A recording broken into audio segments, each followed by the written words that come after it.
Se a igreja acreditasse em oração, a gente já teria mudado esse mundo, ou eles teriam nos matado. Não ia ficar nesse negócio mais ou menos. Então o meu trabalho esses dias aqui, principalmente hoje à noite, é que com a graça do Espírito Santo você saia daqui crendo um pouco mais em oração,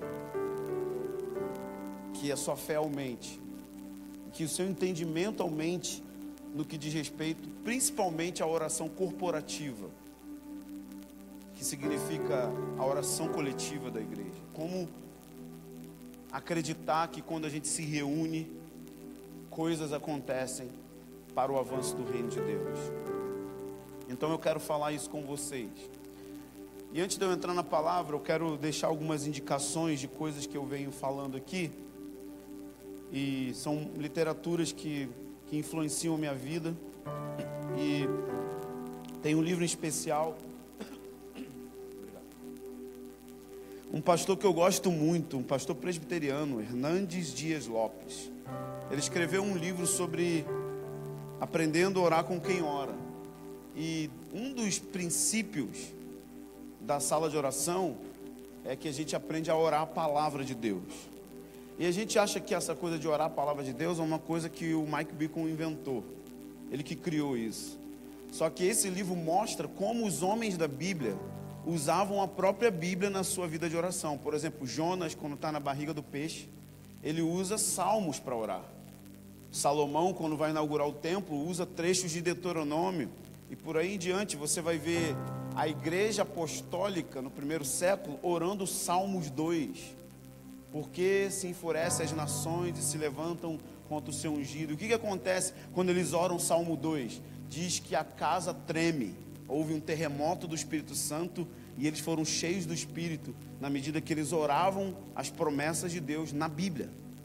Então orar a palavra de Deus é uma ferramenta muito importante, porque você que tenta ter uma vida de oração, ou que até mesmo tem, quantos sofrem daquele mal? Que você marca um tempo para orar, você acorda cedo para orar, e quando você vai orar, você só tem 5 minutos de vocabulário. E aí depois você não sabe mais o que fazer com o restante do tempo. Quando você aprende a orar a Bíblia, esse mal acaba. Porque você vai organizar a sua vida de oração em cima dos trechos bíblicos. Eu estou fazendo uma coisa agora, eu estou orando o livro de Salmos, eu aprendi com Timothy Keller. Então eu leio os Salmos, faço um resumo daquilo que eu achei mais importante, escrevo esse resumo e aí eu oro o resumo do livro de Salmos. Isso eu faço com que eu tenha planejamento para estender meu tempo de oração e eu decoro a Bíblia. Eu passo a pensar de acordo com a Bíblia. Então o brasileiro é muito misticista. Ele acha que oração é uma coisa que você vai ser tão... que você é tomado e vai... Tem que ter planejamento. Tem gente que acha que tem tanto avivamento no céu que os anjos estão correndo para lá, para cá, batendo de cabeça e caindo no poder. Eles estão fazendo uma única coisa lá, fixo. Então tem que ter planejamento. Então são um livrinho fininho que você vai crescer lendo e vendo a tradição de orar as escrituras. Um outro material que chegou novo para mim é esse Reavivamentos, História, Benefícios e Relevância. Por que eu gosto do livro? Porque o autor é brasileiro. Quase todo livro na verdade, que eu já li sobre avivamento, o autor era gringo. E esse cara fez um resuminho, para você que nunca leu nada de avivamento, ele vai pegar de Atos até os Morávios. Então assim, é bem fininho, você vai ter uma base boa, para depois você aprofundar, mas para você ter contato com aquilo que o Espírito Santo fez no passado. Por que isso é importante? Porque quando você estuda a história, você evita os erros da história, e você começa a honrar aquilo que eles acertaram, e você precisa entender que o que Deus vai fazer no futuro é a junção de muito daquilo que ele fez no passado, só que ao mesmo tempo. Então esse é um livro para pôr fogo no seu coração. E por último, esse livro, O Segredo do Tabernáculo de Davi, talvez ainda não lançou aquele, né, da liturgia, mas acho que é o único material em português que tenha sobre estudos do Tabernáculo de Davi com uma aplicação na Nova Aliança, na igreja e tudo mais. Então esse é um material muito importante para a sala de oração, para você estudar os elementos sacerdotais, os elementos do trono de Deus e tudo mais. E por incrível que pareça, o templo de Salomão é o que mais fala do tabernáculo de Davi. Porque o templo de Salomão é a construção daquilo que Davi preparou para construir. Então fala do funcionamento da casa de oração, da casa de Deus, do sacerdócio. Então esses são os materiais que eu creio que vai trazer luz para você entender. Quantos congregam nessa comunidade aqui? Deixa eu ver, todo mundo levanta a mão, deixa eu ver aqui. 95% que está aqui congrega aqui. Eu vou tomar a liberdade, porque o meu amigo com certeza vai assinar embaixo disso que eu vou falar, sem que eu tenha falado com ele, porque eu conheço o coração dele. Você precisa congregar em um lugar, não porque o lugar tem alguma coisa para te oferecer. O nome disso é crente consumidor. E você vai manifestar infidelidade a qualquer momento, quando aquele lugar deixa de oferecer aquilo que você acha que deveria de ter. Você deve congregar aqui por causa da missão que existe nesse lugar. Tem uma missão aqui.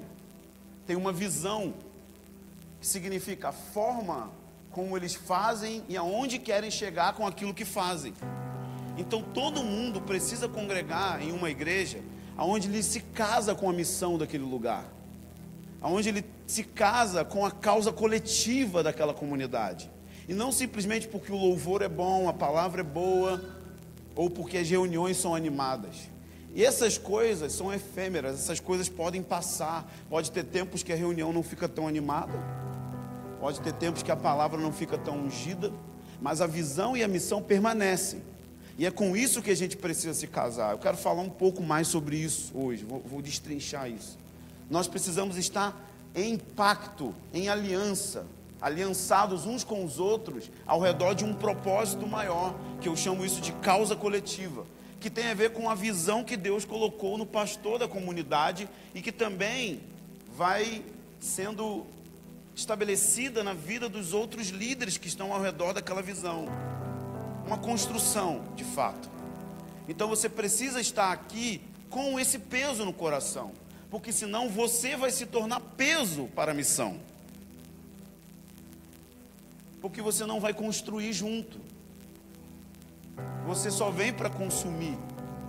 Você quer alguma coisa. Mas no reino de Deus, melhor é dar do que receber. Inclusive dar para construir aquilo que o Senhor está fazendo numa região. Há um privilégio muito grande, um convite que o Espírito Santo está fazendo para vocês. Todos vocês que são dessa comunidade.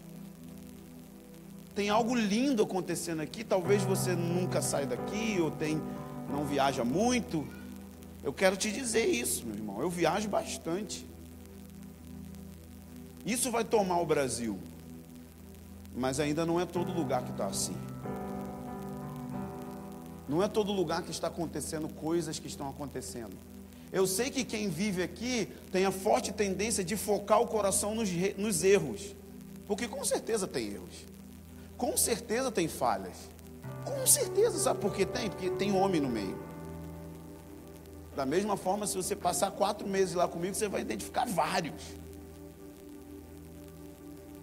Mas a gente não está aqui por causa disso. A gente está aqui porque a gente tem uma causa.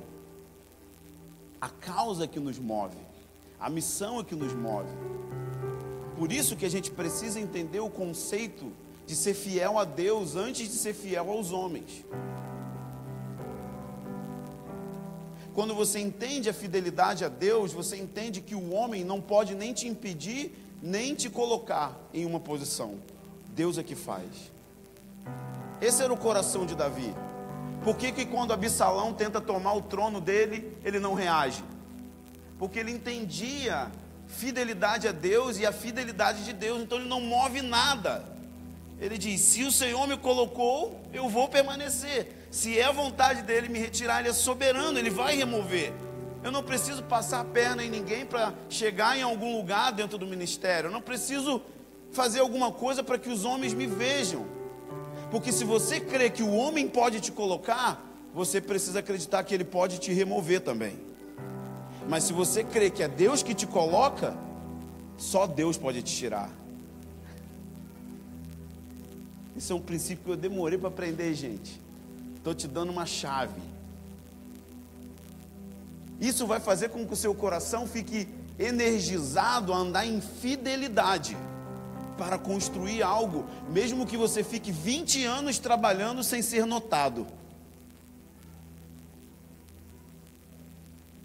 Porque você acredita que quem coloca é Deus, não é o homem. Ah, mas eu estou aqui a vida inteira dando a minha vida, eles não me dão uma oportunidade. Está com a visão errada. E toda pessoa que tem esse coração tem um potencial para se tornar um traidor. Porque a ofensa move o coração dele, porque ele não entende que a fidelidade é primeiramente a Deus.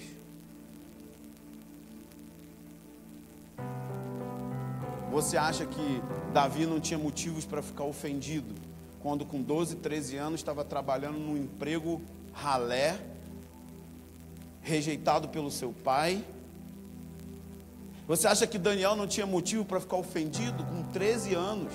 Perdeu a sua nação, perdeu a sua família, perdeu a sua cultura, foi levado para trabalhar em uma nação pagã, que não tinha nenhum dos valores que ele tinha, e passou a sua vida inteira lá. Daniel nunca saiu da Babilônia. A gente fica nesse negócio de milindre. O milindre vem porque você não entende fidelidade. Fidelidade primeiro a Deus. Quando você entende esse tipo de fidelidade, você começa a ter fé para ser fiel a um homem. Porque fidelidade é diferente de compromisso. Você pode ser compromissado, mas não é fiel. Porque fidelidade tem a ver com amor elevado à segunda potência. Davi e Jonatas. Quem era o rei legal na história? Quem tinha direito ao trono? Davi ou Jonatas? Davi ou Jonatas? Vocês precisam aprender o poder de ser o segundo. Todo mundo quer ser o primeiro. Jonatas tinha direito legal do reino, tinha direito legal de ser ungido o próximo rei. Mas ele jurou uma aliança pactual a Davi e disse que abriria mão daquilo para que Davi fosse posicionado naquilo que ele tinha direito.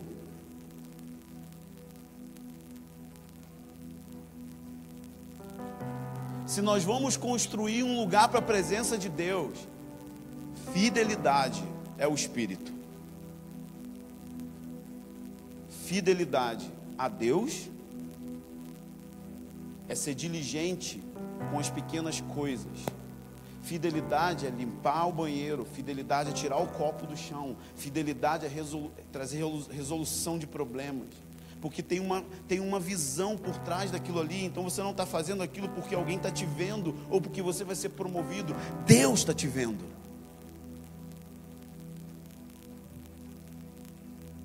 Ah, por que o meu turno é o turno no horário pior? Você não entendeu fidelidade. Porque o seu turno não é para você nem para as pessoas, é para Ele.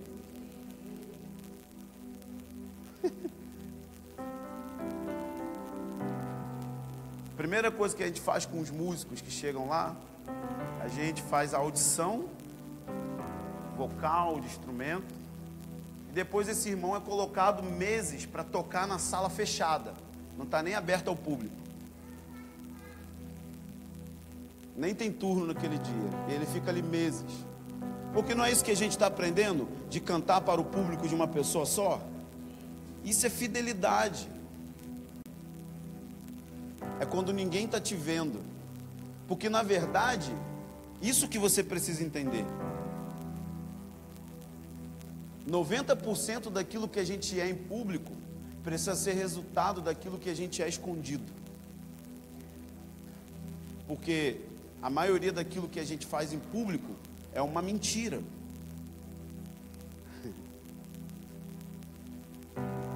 Pode ter muito teatro atrás de um microfone. Porque a maior parte da sua vida cristã vai ser construída no secreto, quando ninguém está te vendo. Se você vai ser fiel a Deus quando ninguém está batendo palma, quando ninguém está te honrando, quando ninguém está te promovendo.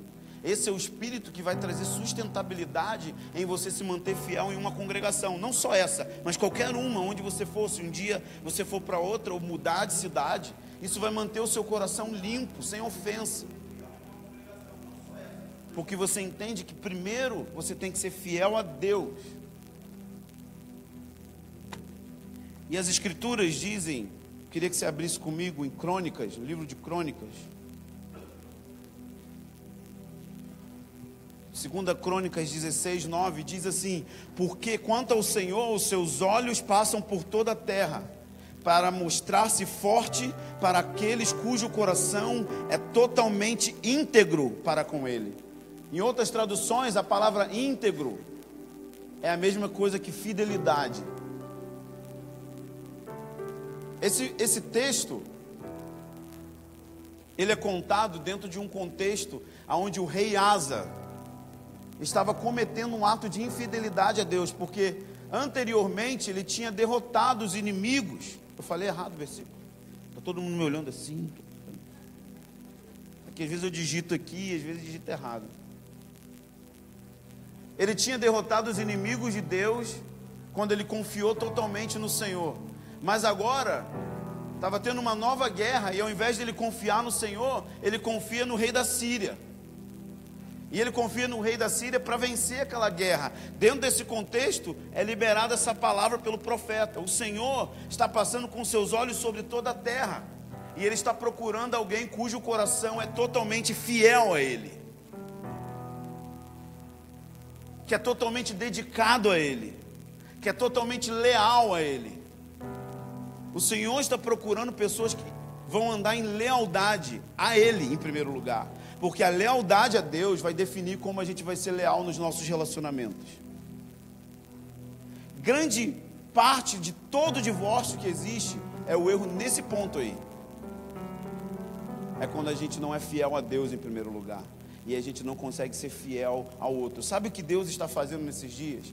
Ele está levantando uma geração que vai aprender a honrar aquilo que é desonrável. Só um amém, glória.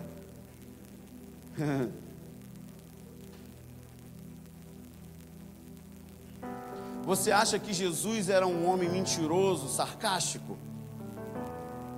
Quando Judas chega para traí-lo, dá um beijo nele, ele diz assim: o que viestes fazer, meu amigo?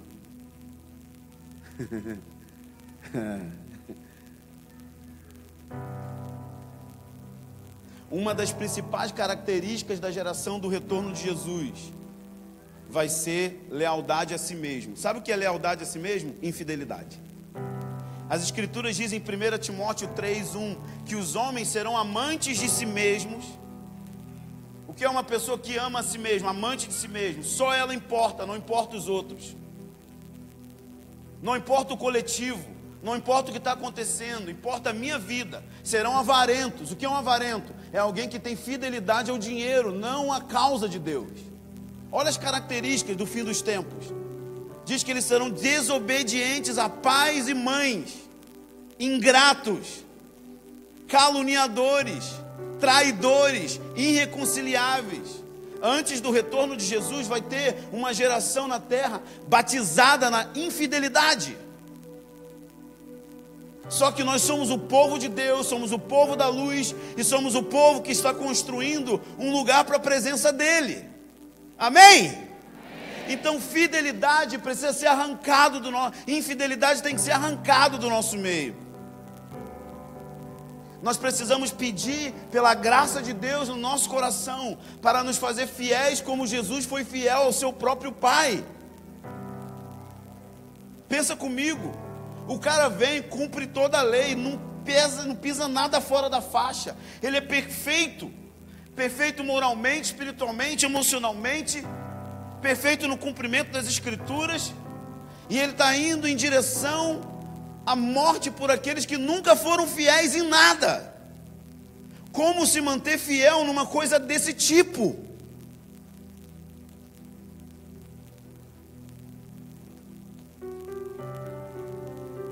Ele está nos ensinando isso, porque uma das características que vão ser muito comuns no nosso meio é traição.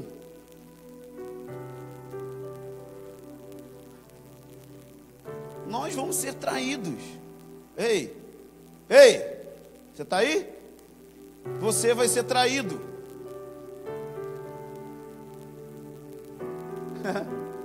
A questão não é essa, a questão é se você entende fidelidade a Deus.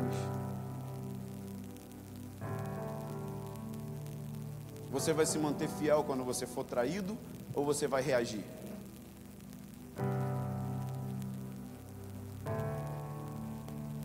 Vamos lá. Pausa para pensar. Vou beber uma água.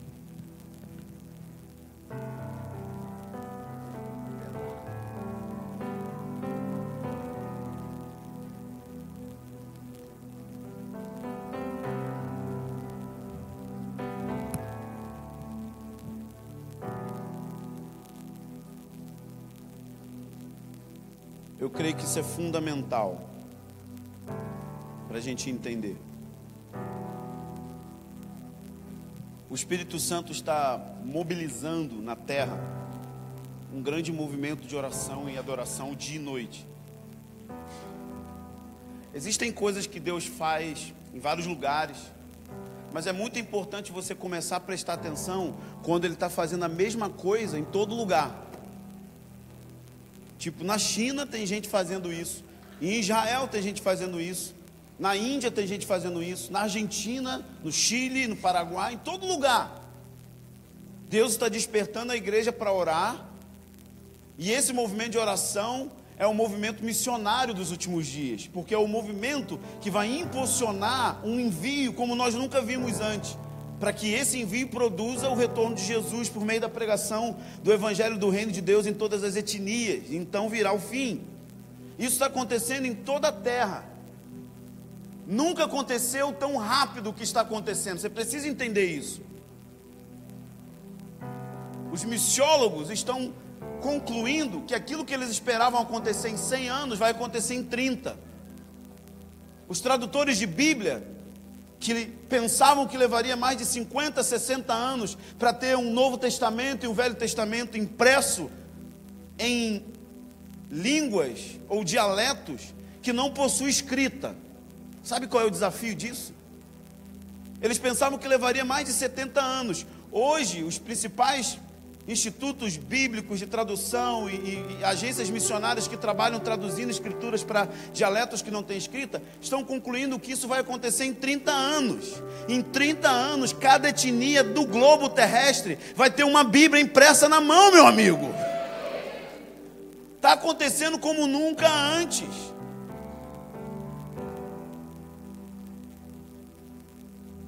E ao mesmo tempo que o movimento missionário está avançando como nunca avançou, o movimento de oração está crescendo de uma maneira como nunca cresceu no decorrer da história da humanidade. Só para você ter uma ideia, a nação mais muçulmana do mundo, a Indonésia, as nações mais muçulmanas do mundo estão sendo impactadas por um movimento de oração.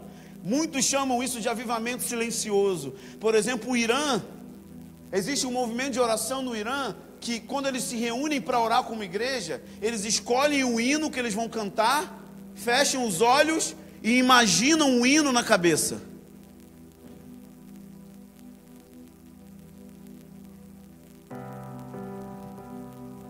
Se você vai para a Rússia, somente na Rússia, existem mais ou menos 10 casas de oração dia e noite. E um movimento de unidade entre bispos russos está acontecendo. Eu vi esses irmãos, eu vi de verdade, eu estive com eles. Eram divididos, brigavam uns com os outros. Isso foi uma palavra profética que Mike Bickle recebeu, que a Rússia seria uma nação muito importante dentro do avanço para o fim dos tempos. E ele recebia muitos convites para ir lá, mas a igreja era dividida. E esses irmãos foram para Kansas City na conferência de fim do ano. Estavam na mesma sala, não se falavam, estavam brigados. Naquela sala o Espírito Santo caiu sobre eles. E eles começaram a pedir perdão uns aos outros. E começou um movimento de oração na Rússia dia e noite, que está acontecendo agora mesmo. Eu não estou falando de um país onde é popular andar com a Bíblia na mão. Estou falando de um país fechado para o Evangelho.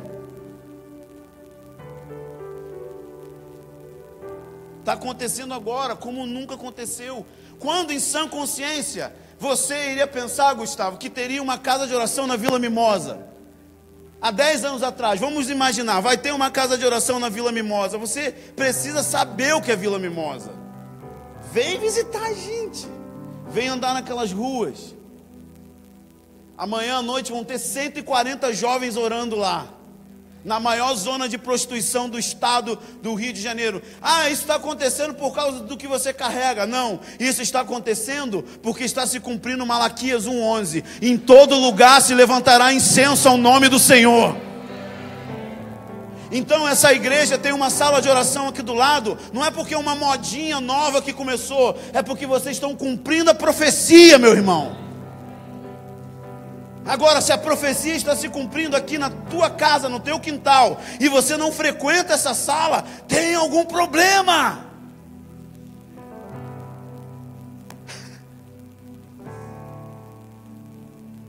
Infidelidade. Você está sendo infiel àquilo que Deus está fazendo. Porque o problema não é não entender, o problema é não querer entender. Ah, eu não entendo muito bem. Mas você já parou para perguntar a alguém que entende para entender?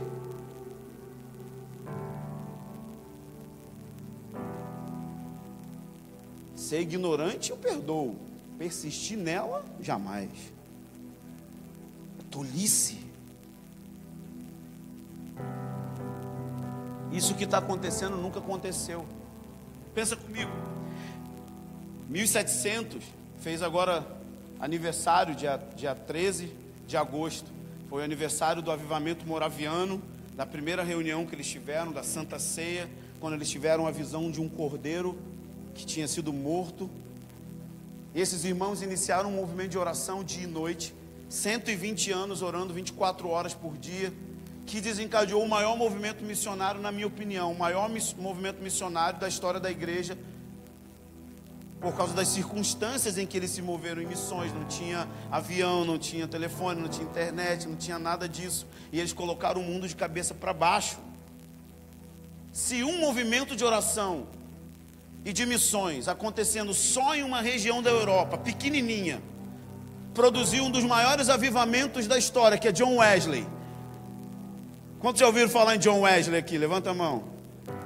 Um movimento de oração pequenininho, com refugiados. Eles eram refugiados, os moravianos. Esse movimento de oração desencadeou o maior movimento missionário e um dos maiores avivamentos da história da igreja. Só que isso estava acontecendo só em um lugar, só num pedacinho de terra. O que será que vai acontecer com isso que está acontecendo ao mesmo tempo em toda a terra, meu irmão? Está acontecendo em todo lugar, não é apenas aqui em Manaus ou lá no IHOP, não é isso. Toda a terra está clamando: vem!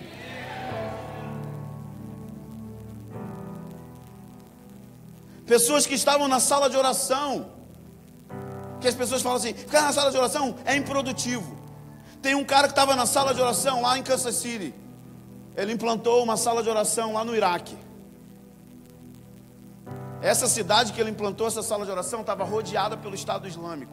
Na verdade, uma cidade inteira caiu debaixo do Estado Islâmico. Essa cidade era talvez a mais protegida pelos curdos. E alguma coisa aconteceu que os curdos perderam aquela cidade. Então, uma cidade inteira migrou pelo deserto até uma outra cidade, onde encontraram uma Assembleia de Deus no Iraque. Que doido! Eu nem sabia que isso era possível, ter Assembleia de Deus no Iraque. Deve ser divertido.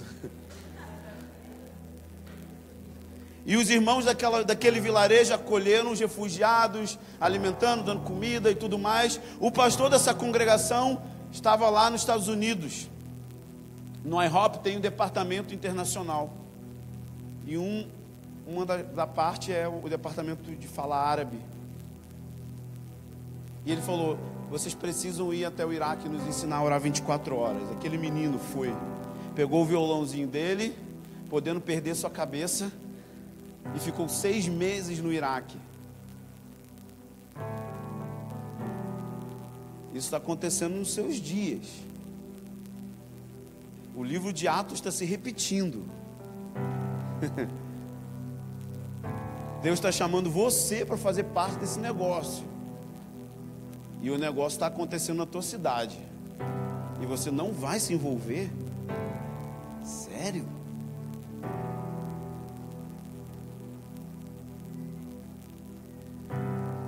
Sério que você vai ficar de fora disso?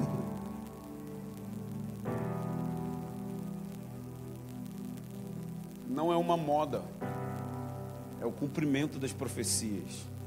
Jesus vai voltar para uma igreja que ora de noite. Está lá em Lucas 18, que os escolhidos vão clamar dia e noite e ele fará justiça. Quando vier o Filho do Homem, achará fé na terra? Pergunta de retórica. Lógico, ele vai achar fé na terra porque ele vai achar uma igreja orando de noite.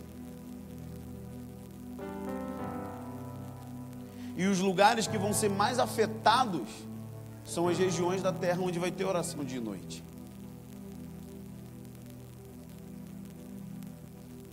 Porque oração de noite é a reprodução do céu na terra. Então eu quero que a gente pense de forma prática junto essa noite.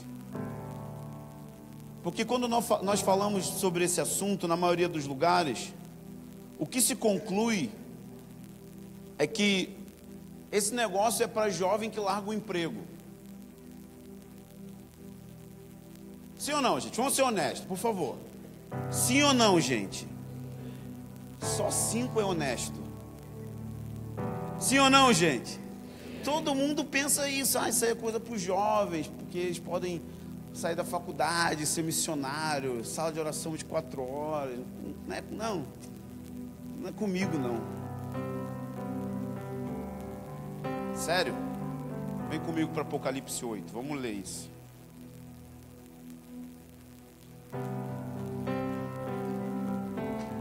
Vocês ouviram a respeito da segunda vinda domingo passado? Quem estava aqui domingo passado? Deixa eu ver. Vocês ouviram sobre a segunda vinda? Amém?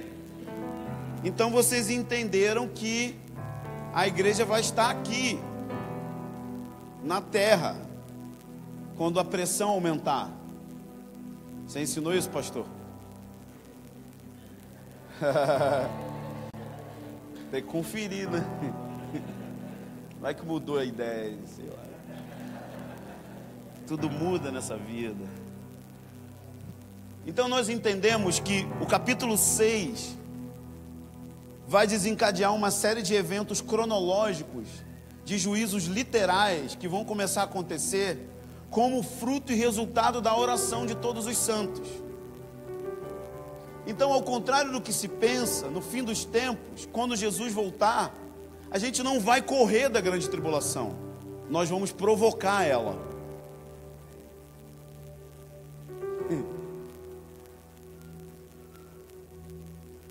Vem comigo, Brasil. Vem aqui. Apocalipse 5. Vamos no 5 primeiro para dar uma recheada na coisa.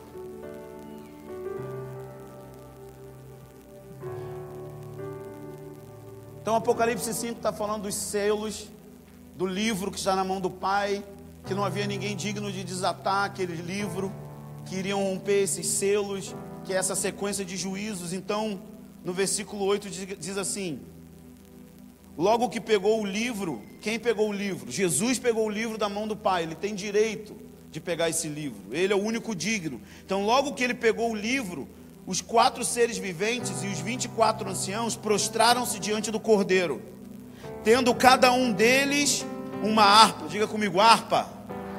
Então tem música no céu, mas além de música, olha o que tem: taças de ouro cheias de incenso, que são as orações dos missionários em tempo integral.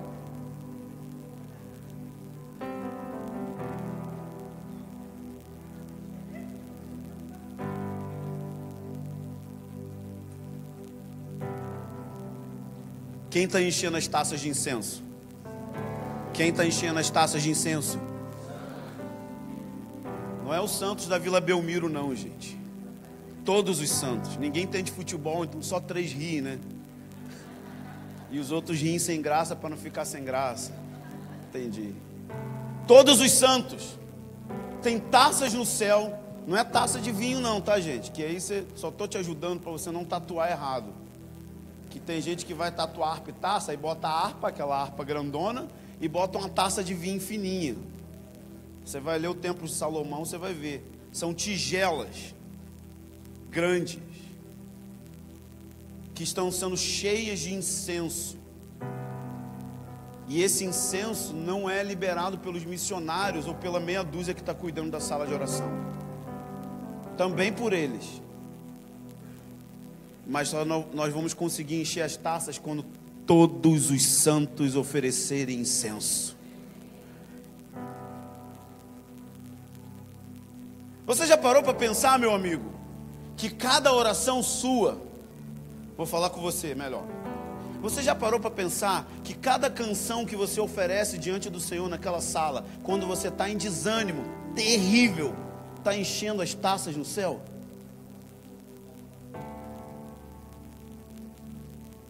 E que quando essas taças ficarem cheias, vai começar essa sequência de juízos que vai desencadear a preparação da terra para o retorno de Jesus. Você já parou para pensar que sua vozinha está cooperando para a volta do seu rei? Eu gosto dessa menina.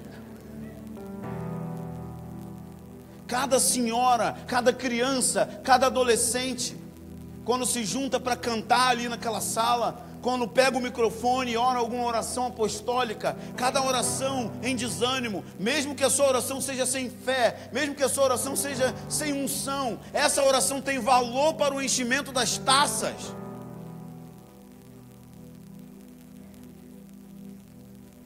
E na medida que as taças são cheias, começa a desenvolver os selos, até chegar no capítulo 8, que diz, quando ele abriu o 7º selo, então o 7º selo vai desencadear o toque das últimas trombetas. São 7 a sequência, e a 7ª é a última trombeta que está conectada com a volta de Jesus.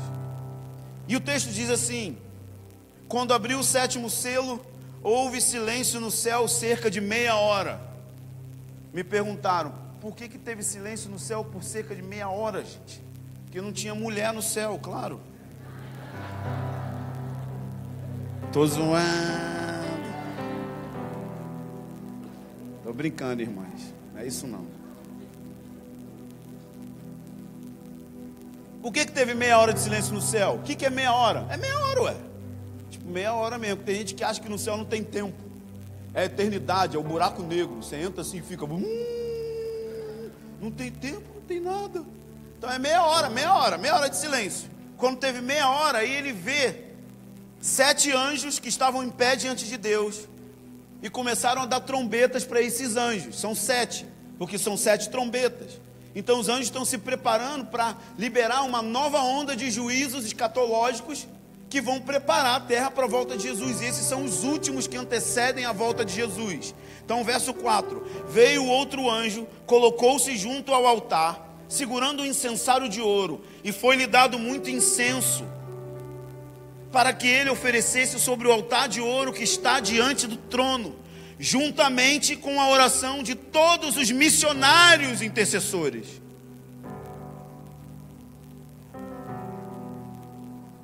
Vamos lá. É a oração só dos missionários? De quem é? Os santos. Todos os santos. Ele está dizendo que vai ter muito incenso angelical. Veja isso. Misturado com muito incenso humano. A sua oração vai ser potencializada pelo ministério angelical.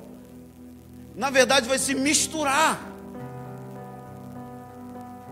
a adoração angelical junto com a intercessão dos homens na terra. É a sua oração, é a minha oração, é a nossa oração. Não é a oração dos guerreiros da espada ungida, apostólica, profética, que arranca a cabeça dos leviatãs. São todos os santos, simples, fracos, senhoras, adolescentes, crianças, empresários, médicos, não importa a profissão, todos os santos são chamados a comparecer diante do trono da graça de Deus e oferecer o seu incenso lá. E ele diz que na medida que isso acontece, da mão do anjo subiu diante de Deus a fumaça do incenso com a oração de todos os santos. Em seguida, o anjo pegou o incensário e encheu com fogo do altar, e começou a pegar o fogo do altar de Deus no céu e jogar em Manaus. Jogar sobre a terra. Manaus está na terra, né? Agora eu quero que você pare e pense um pouquinho, meu querido. Tem uma criatura que fica lá diante de Deus, chama serafim. Serafim significa aqueles que queimam. Por que esse bichinho queima? Porque ele fica diante daquele que é fogo consumidor. Então, quanto mais você fica perto do trono, mais você pega fogo. Só que tem um probleminha. Quando o Senhor apareceu para Isaías, o profeta, no capítulo 6, esse serafim, que é todo em chamas, quando vai pegar a brasa do fogo do altar, ele usa um alicate, ele é esperto. Que intensidade de fogo é esse, meu amigo, que vai cair sobre a terra? Se um serafim, que é um anjo de fogo, precisa usar uma ferramenta para pegar o fogo do altar de Deus, e ele está dizendo que esse anjo vai começar a jogar esse tipo de fogo na terra. Esse fogo é Deus, é a natureza de Deus. Deus é fogo que consome, isso vai vir para a terra. Vai cair sobre a igreja e vai produzir pureza. Vai cair sobre os inimigos de Deus e vai produzir juízo. Não tem dois tipos de fogo. É fogo, meu irmão. Depende do que pega. Se pega no ouro, mano, purifica. Se é palha, feno, destrói. O Espírito Santo que caiu em Atos 2 é o Espírito Santo que mata Ananias e Safira. Só que agora esse negócio vai cair no globo terrestre, meu amigo. Aleluias. É muito quente. Com a oração de todos os santos. Ele está despertando a igreja para a sua principal função: adoração e intercessão.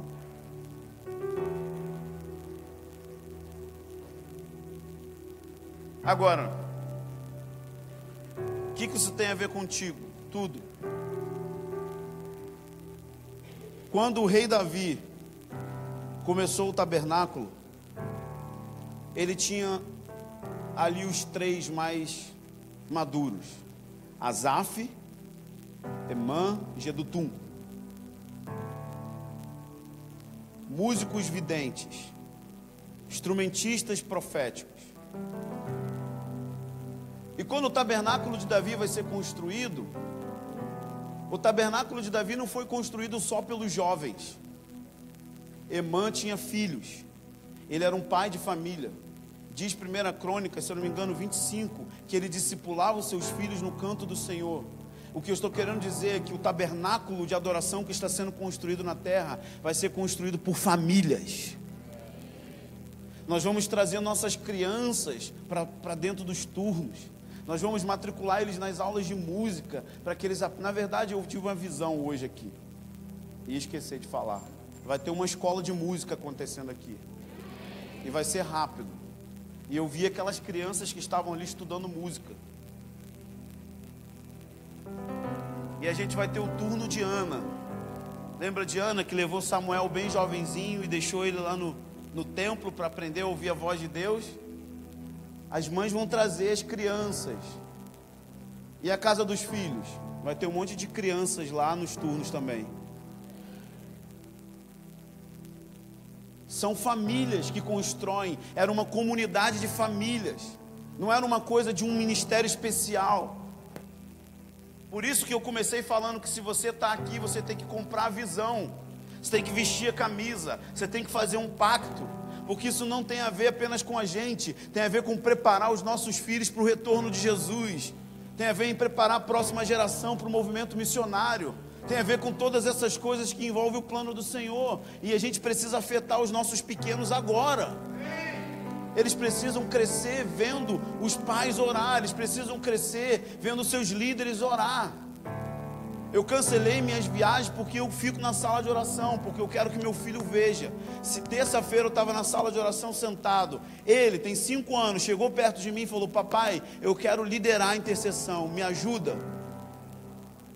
Eu falei: você quer orar pelo quê? Eu quero que Deus acabe com todos os maus. Estamos juntos, filho. Sentei na cadeira, peguei ele no colo. O rapaz estava liderando, deu o microfone para ele, ele mandou acabar com todos os maus.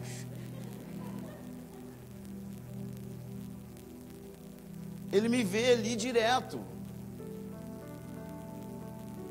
E eu quero que as pessoas que eu lidero me vejam ali. Estudando a Bíblia, preparando meu sermão, eu chego lá com uma pilha de comentário bíblico, sento, tem uma mesinha reservada para mim e para minha esposa. A gente senta lá e a gente fica lá, lendo a Bíblia, orando. Às vezes dá um sono, dá um looping. Você levanta, toma um café, volta, porque é 6 horas direto, mano.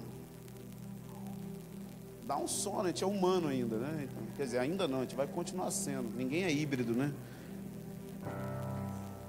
É piada interna.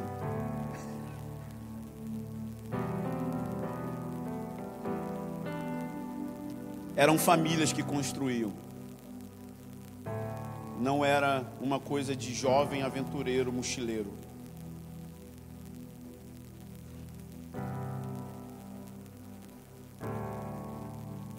Quando a gente está construindo uma visão, a gente vai precisar entender submissão e entrega a um líder por trás da visão. Davi só conseguiu fazer o que ele fez porque os levitas compraram a visão. O voto de Davi se tornou o voto de uma geração.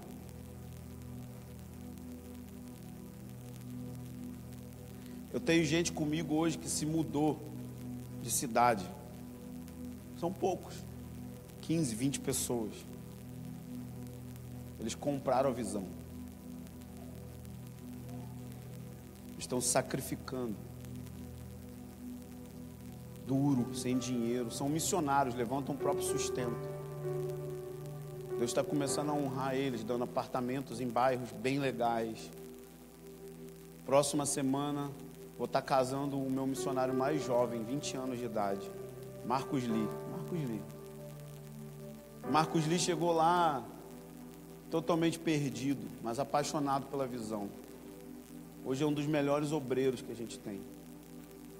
Ele queria casar, não tinha nada para casar. Aí eu falei: você vai fazer o seguinte, você vai adiar o seu casamento por 6 meses. Em 6 meses você vai me provar que você é homem para levantar seu próprio sustento como missionário. O que aconteceu com Marcos Lee? Ele conseguiu. É lindo de ver aqueles dois, cara. Pessoas que estão se casando com uma visão. E quando isso acontece, você precisa entender uma dinâmica no reino de Deus. Você está construindo a sua própria herança. Que se você constrói em cima de uma visão, de um pai, de um líder, se você faz o negócio do seu pai crescer, um dia você vai ser o maior beneficiado.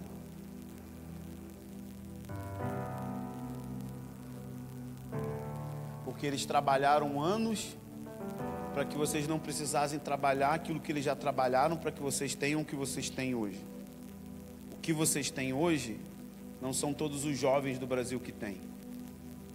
O que eu recebo de e-mail, mensagem de jovens de várias igrejas: seja meu pai espiritual, aqui na igreja ninguém entende, seja meu pai, eu estou amando Jesus, eu quero orar, mas eles não acreditam em oração, seja meu pai. Aqui vocês têm pais espirituais, que estão deixando vocês orar, que estão colocando gasolina e fogo na mão de vocês, para vocês incendiar essa cidade. Ah, eu estou aqui muito tempo, você não conhece os defeitos dele. Eu não preciso conhecer, eu só preciso reconhecer a unção que está sobre a casa. tem uma unção sobre a casa, porque tem uma unção sobre homens. E é em cima disso que a gente precisa trabalhar. É em cima disso que a gente precisa aprender a ser fiel. Então, fidelidade envolve afeição e amor. A fidelidade, ela é arraigada no amor. Ela é diferente do compromisso, que é arraigada na devoção. Mas quando a devoção esfria, o compromisso esfria. Mas a fidelidade é arraigada no amor a Deus acima de todas as coisas. É um vínculo afetivo que é genuinamente gratificado pelo trabalho juntos. Fidelidade também envolve fé. Você vai precisar entregar o seu coração a um líder, acreditar na visão, acreditar no que está por trás daquilo. Muita gente lê o versículo de Mateus 18 dizendo: onde há 2 ou 3, eu estou no meio. Mas você precisa entender o elemento que tem ali, a palavra concordância. Se 2 de vós concordar. Concordância é a palavra sinfoneu, da onde vem sinfonia. Significa vários instrumentos diferentes tocando, mas produzindo um único som. São muitas pessoas diferentes, com dons diferentes, com visões diferentes, mas que precisam se unir ao redor desse propósito de Jesus estar no nosso meio. E ele disse: se vocês concordarem acerca de qualquer coisa, o meu Pai Celestial fará nessa terra. Concordância não é só dizer amém, concordância é um amém de vida.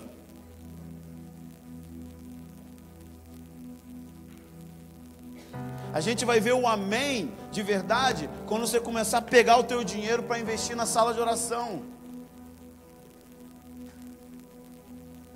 Diz amém com o teu bolso.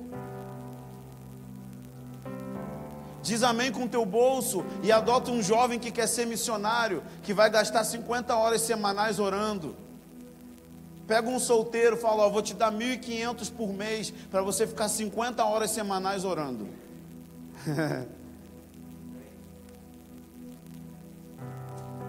Ah, pastor, eu não posso 1.500, eu posso 200. Faz isso então. Sinaliza para ele: olha, isso aqui é um sinal de que Deus está te chamando para fazer esse negócio.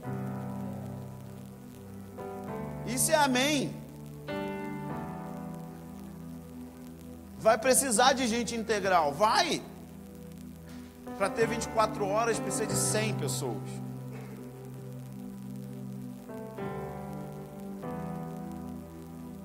E isso vai despertar o corpo de Cristo na cidade. Você parou para pensar, gente? Por favor. Imagina 5 da manhã, uma reunião de oração, e os empresários passando ali para orar antes de ir para suas empresas. Imagina você estar em casa com insônia, 3 da manhã. Ah, vou para a sala de oração, tem gente lá orando.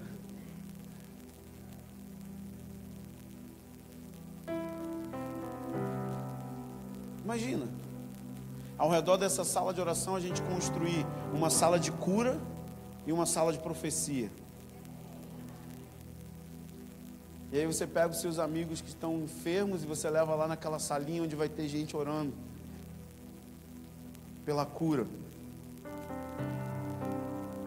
Só quero botar sonho em você, que eu sonho com isso.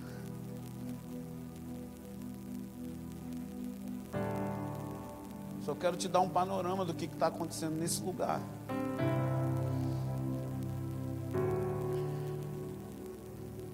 Porque eu tenho uma palavra para você final. Ela está lá em Ageu.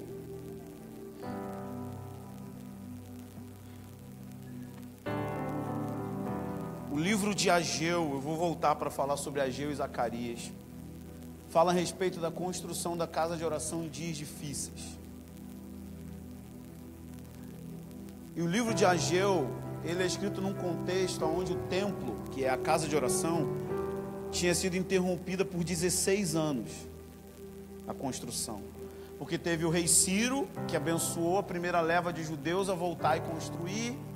Teve um rei no meio, se eu não me engano, eu sempre confundo se é Xerxes ou Artaxerxes.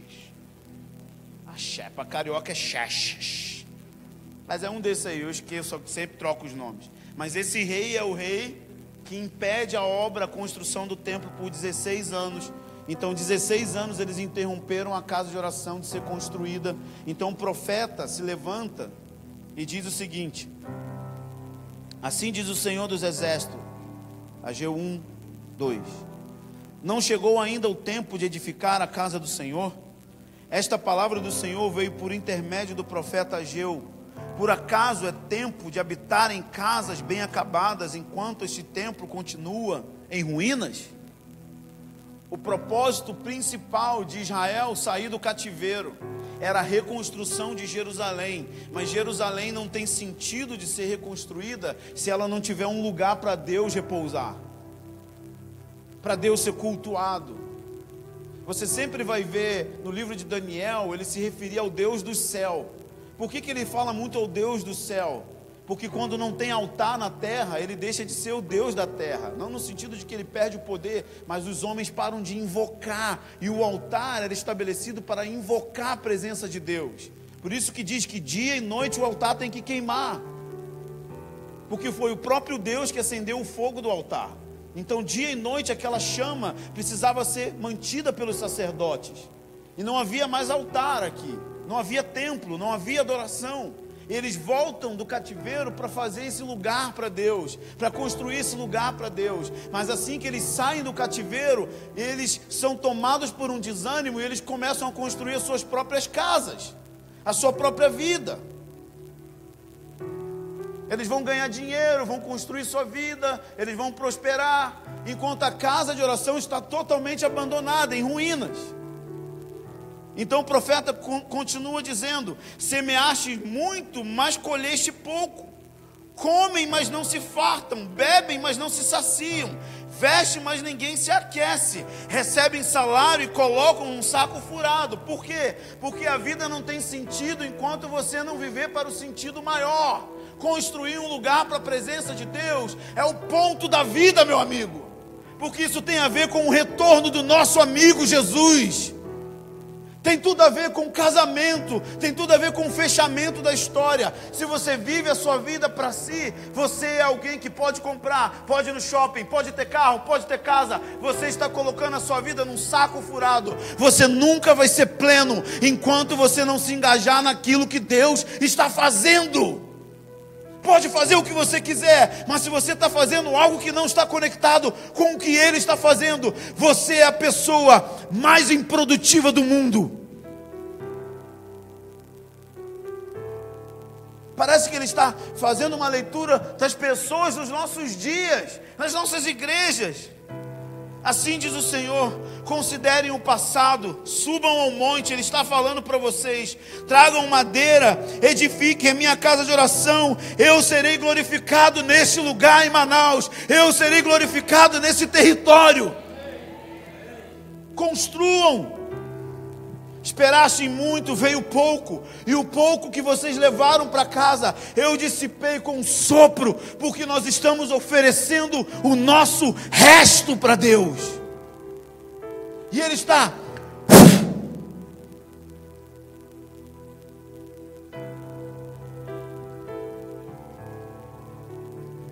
soprando.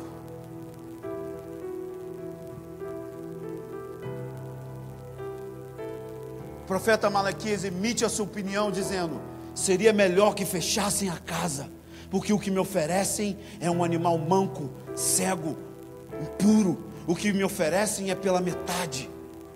Eu não quero a metade do seu coração, eu quero o seu coração todo só para mim.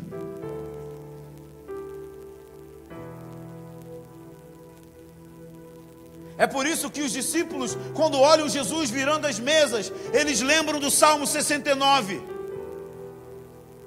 O Salmo 69, Davi diz: o zelo da tua casa me consome. Zelo é a mesma coisa que ciúme. É quando ele olha para a casa de Deus e ele vê que a casa de Deus está dividida com muitas coisas, senão o propósito de adorar a Deus. Ele está cheio de ciúmes. E Ele está querendo batizar você com os ciúmes dEle. Você vai olhar para a igreja e a igreja não glorifica, não vive para a glória daquele que é digno. O seu coração vai ser tomado de zelo ao ponto que você vai ser corroído. E toda pessoa que for tomada por esse zelo vai ser mal compreendida para o mundo. Pare e pensa um pouco, meu irmão. O que Davi está tentando fazer é uma loucura. Tem um monte de inimigo ao redor dele. Por que ele não investe em exército? Ele pega um monte de jovens, coloca violão na mão e coloca o trono de Deus no meio e coloca aqueles jovens para cantar que o Senhor é bom e a sua misericórdia dura para sempre.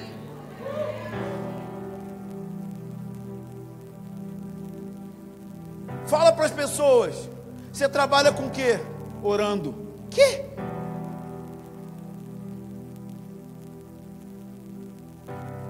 Tenta levantar sustento. Sou missionário de oração. Que? Tá doidão? Vai trabalhar, rapaz. Meus missionários lá trabalham mais do que gente que está trabalhando 12 a 16 horas por dia.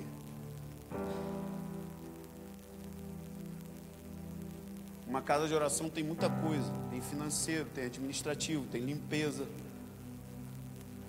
tem jurídico, tem um departamento jurídico. Tem advogados lá trabalhando assim. Tem gente que tem profissão, formação, largando a carreira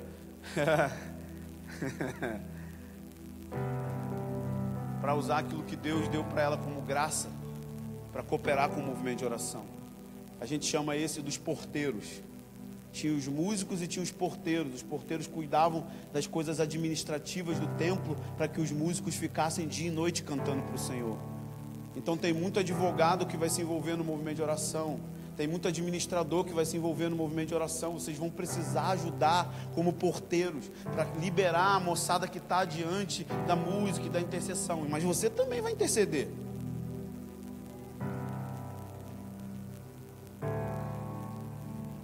Então existem muitas coisas que podem ser feitas. Lá a gente tem staff integral, que é o integral. Tem o parcial, que é a pessoa que tem o seu emprego. E tem um voluntário. Cada um desses faz um voto sagrado. A gente chama de compromisso sagrado, que é o número de horas que ele se voluntaria para gastar em oração na sala de oração. O staff integral é o que mais passa tempo, porque o trabalho dele é só fazer isso. As pessoas que trabalham é a metade do tempo integral. E o voluntário é aquele membro da igreja que se compromete em ir pelo menos uma vez na semana na sala de oração. Nós estamos construindo uma igreja desse jeito. Dá trabalho, meu amigo. Muito.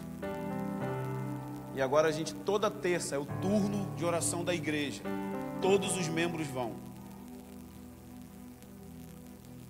80 pessoas.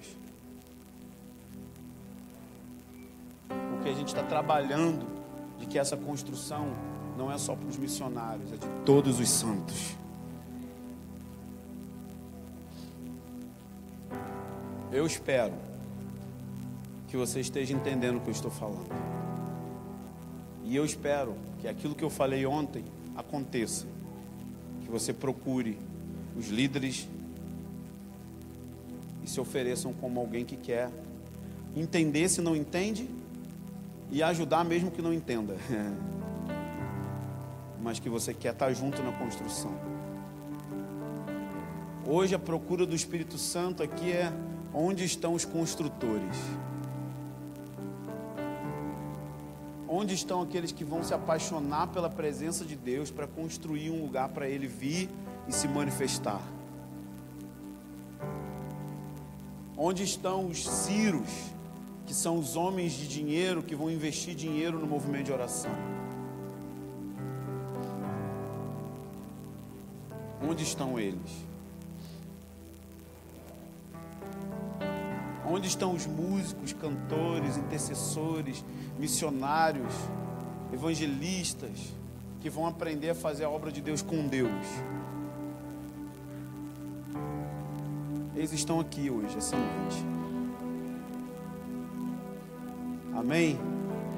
O Espírito Santo está falando com você, Ele está te chamando.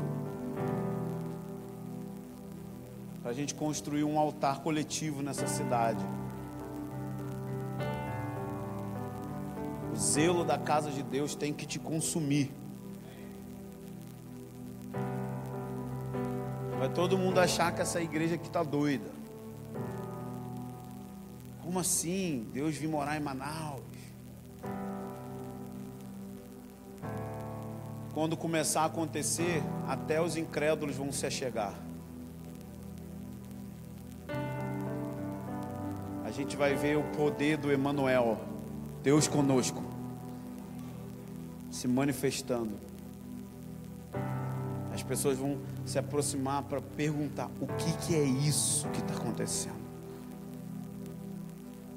Imagina uma cultura de oração, universitários vindo para a sala de oração, abrir uma cafeteria aqui do lado, e os jovens ali com suas bíblias, saindo da faculdade, tomando um café, depois entrando no turno, e pessoas orando umas pelas outras nas ruas, e os restaurantes da cidade começando a dar testemunho que quando nossas crianças vão almoçar lá, eles oram pelos garçons, eles oram pelas pessoas, porque a oração virou o oxigênio das pessoas. Isso vai acontecer, mas não tem como acontecer só com 5 pessoas fazendo. Não tem. Eu garanto para você que não tem. O zelo da casa de Deus tem que te consumir. Você precisa aprender fidelidade para poder se conectar com aquilo que Deus está fazendo. Para ser fiel ao movimento de oração, tem que ser fiel ao Davi que Deus está colocando aqui. Faz sentido, irmãos? Vamos ficar de pé e vamos orar.